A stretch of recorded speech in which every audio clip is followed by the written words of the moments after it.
The story of Rome is the most splendid romance in all of history. From the settling of a handful of shepherds on one of her 7 hills, she grew to a glory such as the world had never known. She was the world capital, the center of all culture, the greatest power on earth, only to decay and fall in the 5th century. But Christianity triumphed over the barbarians, and Rome emerged as the eternal city. The Victor Emmanuel National Monument is a modern symbol of the unity of Italy, with Rome as her fountainhead. The Italian economy has boomed since the war, and tourists contribute heavily to that prosperity. Via Vittorio Veneto, broad and beautiful, is beset by motor scooter drivers.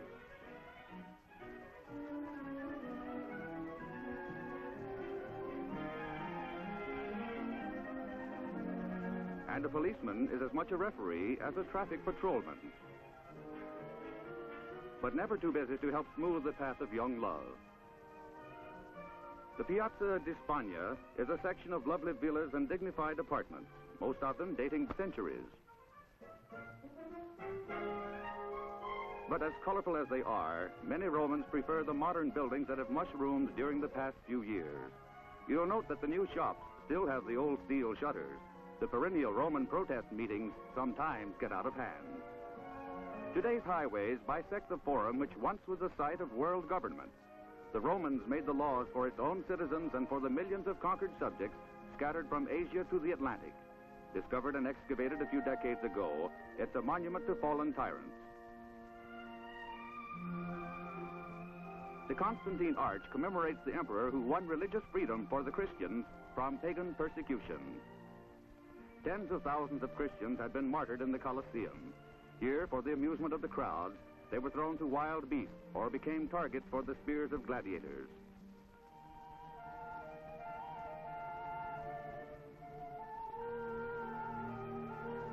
Today, the Coliseum stands as a crumbling monument to a paganism that could not quench the spirit of the Christians. From these ruins rose the Church of St. John Lateran with its 20-foot statues of the 12 apostles. It is the Mother Church of Roman Catholics.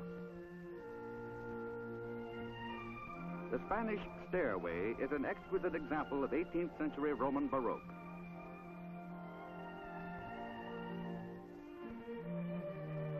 This is a favorite sunning spot for both native and tourist. The poet Keats lived and died in the small house to the right of the stairway. Remember the song, 3 Coins in a Fountain? Here is its inspiration, Trevi Fountain, a colossal marvel in small area. Tradition has it that anyone throwing a coin in the fountain will return to Rome, something every visitor surely wants to do.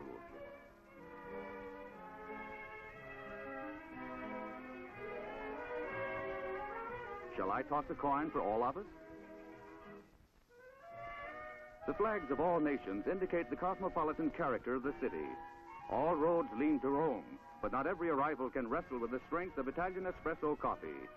Made with an infusion of live steam, it's coffee strong enough to sit on.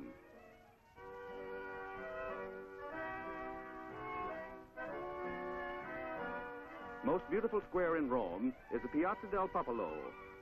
Some say the most beautiful in the world.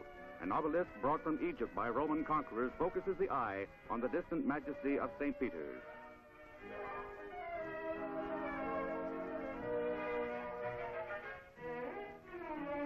Castel Sant'Angelo is among the best preserved ancient Roman monuments, and in it can be found traces of history almost from the founding of the city.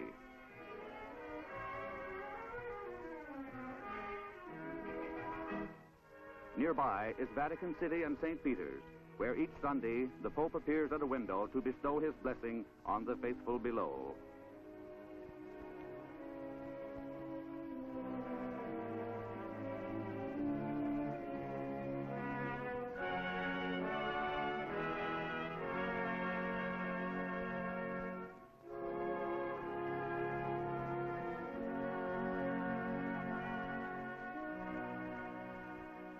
As titular successor to St. Peter, the Pope is a spiritual leader of more than 500 million Roman Catholics throughout the world.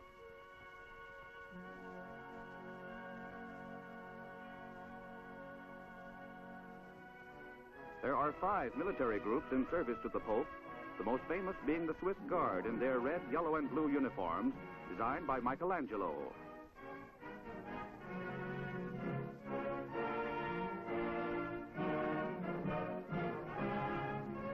On the occasion of state visits, the guards, along with papal gendarmes in Napoleonic uniforms, are drawn up in full dress array. They have a long and glorious history of defending the Pope.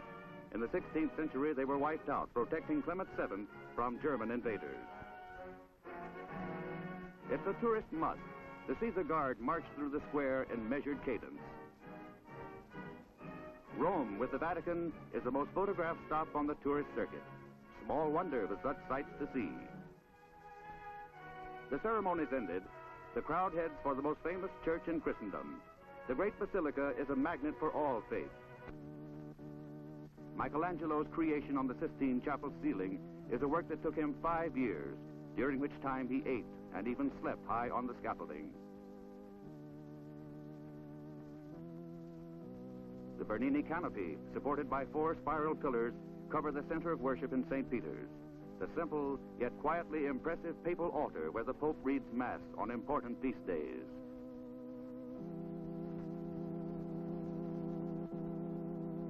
This, then, is the Rome of the ages, where is preserved some of our priceless cultural heritages. The road to Rome is a road to the past that shaped